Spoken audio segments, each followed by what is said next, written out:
দক্ষিণী সিনেমা ইন্ডাস্ট্রির জনপ্রিয় অভিনেত্রী রাশমিকা মান্দানার সিনেমা ককটেল 2 মুক্তির আগেই চর্চায় ছিল।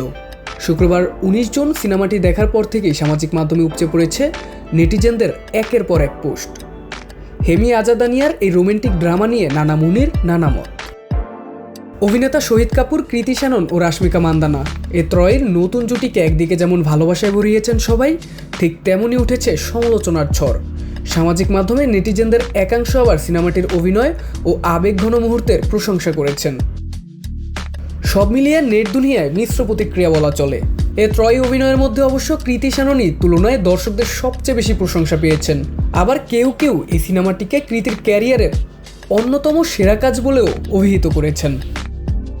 এদিকে রাশমিকা মান্দানার অভিনয়ে ততোধিক খুশি নন সিনেমা প্রেমী দর্শকরা। কেউ কেউ প্রশ্ন তোলেন এ সিনেমায় তার ভূমিকা নিয়েও। অনেকের কাছেই যা অপ্রয়োজনীয় বলে মনে হয়েছে।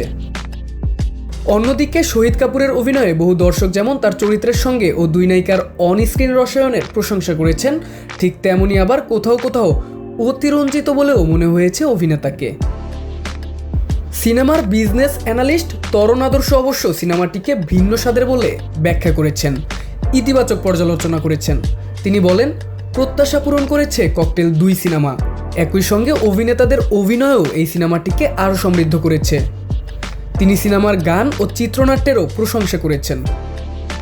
এর আগে 2012 সালে অভিনেতা সাইফ আলী খান, অভিনেতা দীপিকা পাডুকোন ও ডায়না পেন্টি অভিনীত ককটেল মুক্তি পেয়েছিল।